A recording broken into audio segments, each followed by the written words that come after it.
Coming up, Russia is demanding countries it deems unfriendly to pay for oil, a look at Plattsburgh's downtown dining district, and a development company has proposed a $3 billion stadium in Las Vegas. All this and more as PS News starts right now.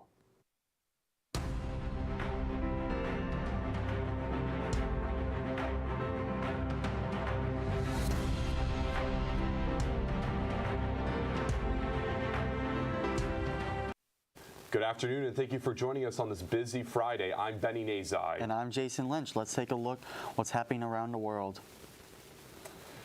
Russian President Vladimir Putin says he signed a new decree requiring natural gas trading with, quote, unfriendly countries.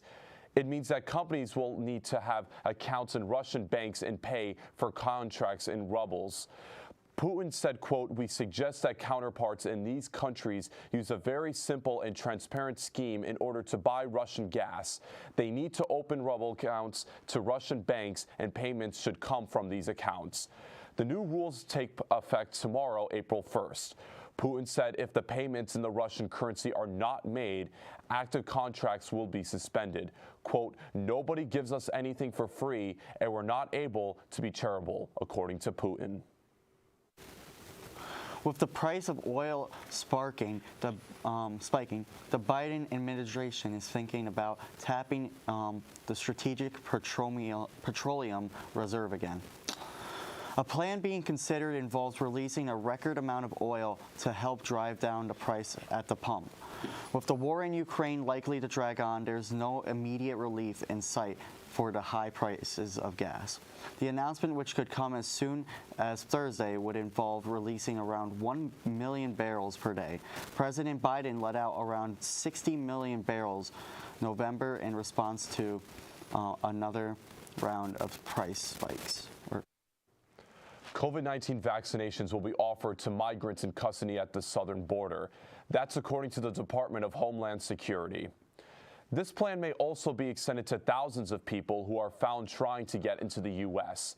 The DHS told Congress that it should be able to provide around 2,700 shots daily, and that number will be more than double before the end of May. Sources say some members of the Biden administration were not in favor of providing vaccines to migrants, saying it could encourage more migrants to try to enter the country.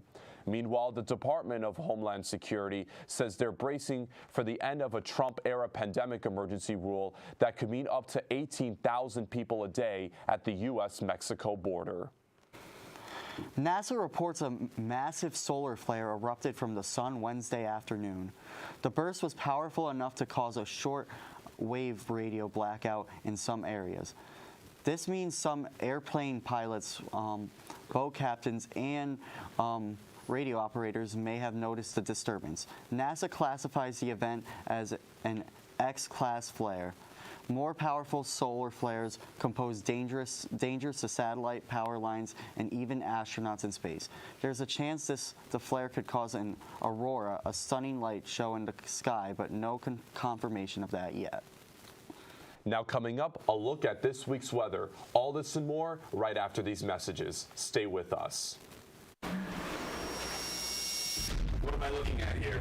It's a spaceship. From where? From space? All right, people, let's hit these guys with some PSTV.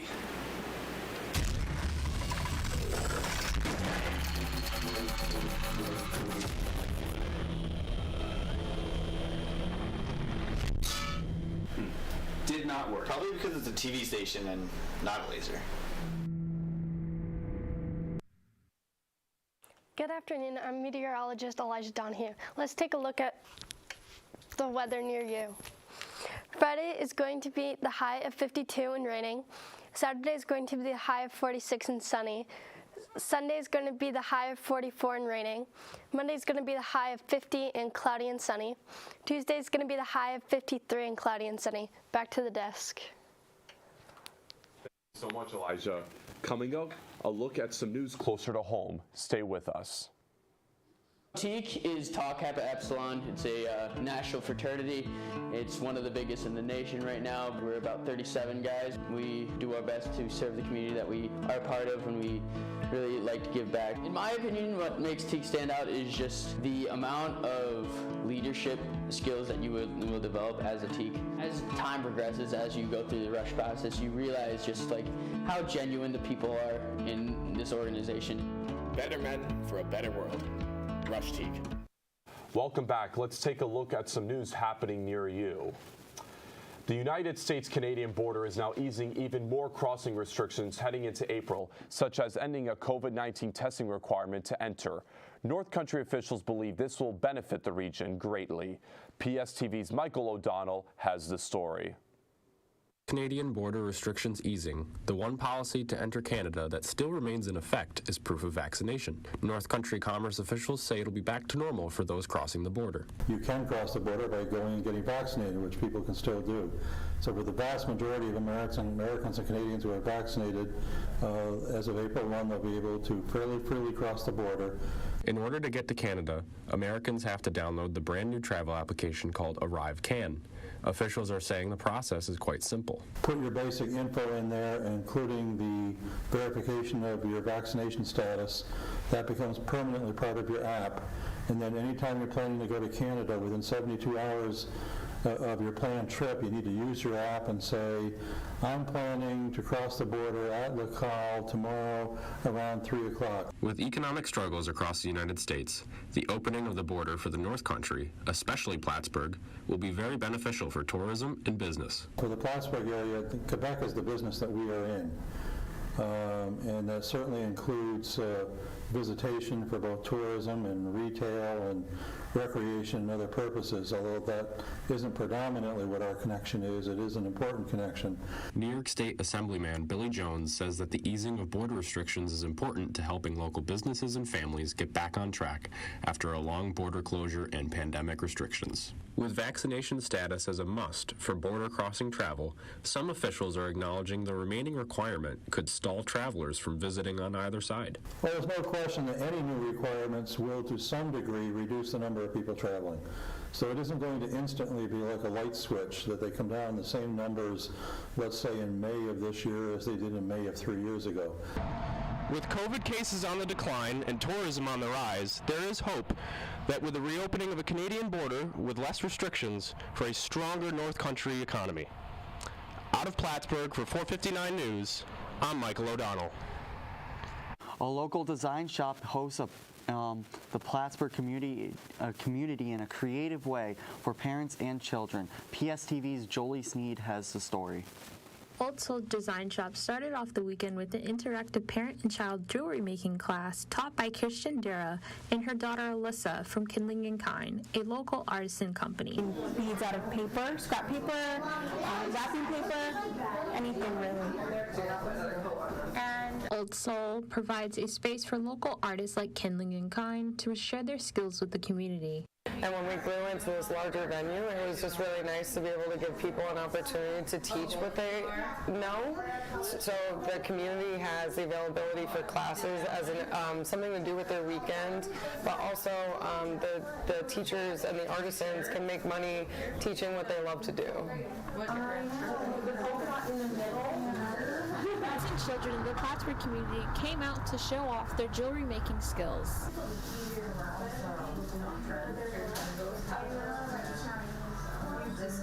Tickets were sold for $20 to $30, depending on availability and participants, and supplies were provided.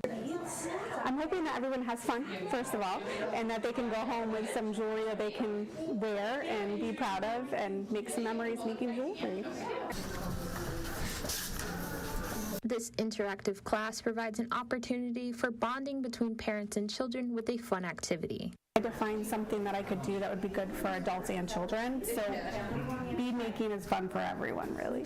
Old Soul owner utilizes the space available to give back to the community of Plattsburgh. My business, it acts sort of like an umbrella in a way to help other people, smaller businesses, be able to have a venue and a brick and mortar to host them to do the things that they like to do.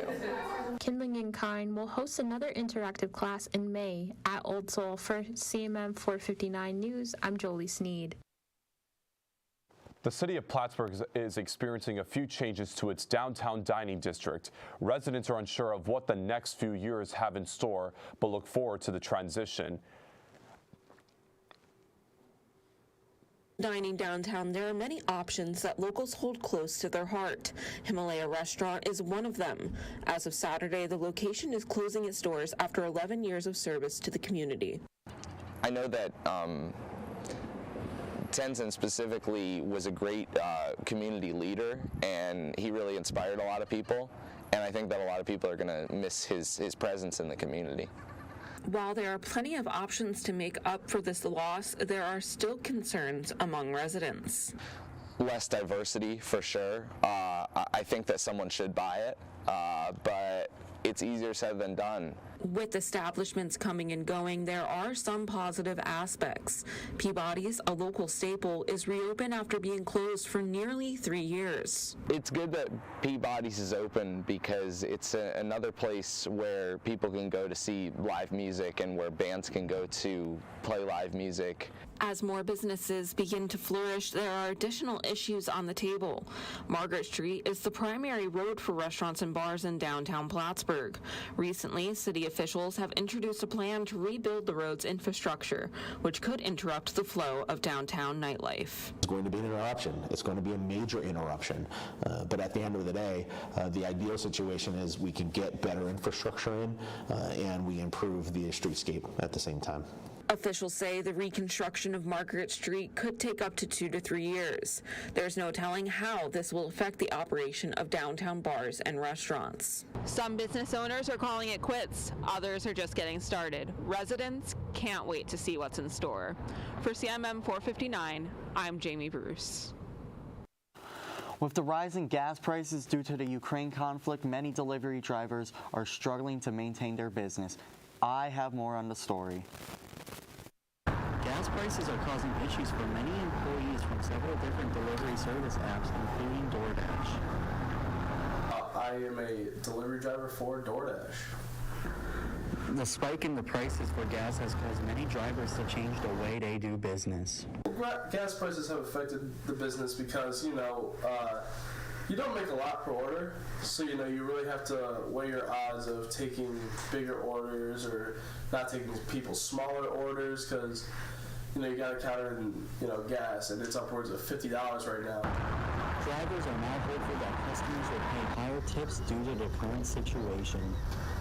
Yeah, money can be tight for people sometimes, but at the same time, I gotta get paid. I gotta fill up my tank somehow. So, yeah, I would hope nowadays people would be a little bit more generous. Consumers also feel as though they need to tip delivery drivers more money. Yeah, so with it being more expensive now, which is why I do it less, I do tend to tip more because it is more expensive with the economy right now, and with the gas prices rising, it just makes more sense to tip them a little bit more. However, this makes consumers not want to use the app as much due to how expensive it is getting. With ordering on DoorDash and Uber Eats, it's been less of a treat to use because it's been so expensive because they have the surcharge for the gas prices, which is understandable. With the recent rise of gas prices, both delivery drivers and consumers who purchase their services are facing major issues. Reporting from Plattsburgh, from CMM 459 News, I'm Jason Lynch. Coming up, a look into a $3 billion stadium proposal in Las Vegas. Stay with us.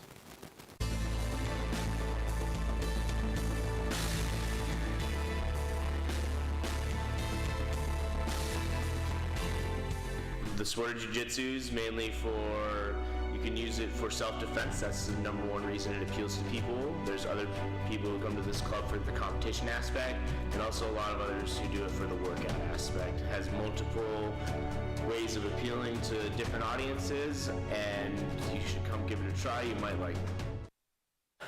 Welcome back. Let's take a look at some sports news.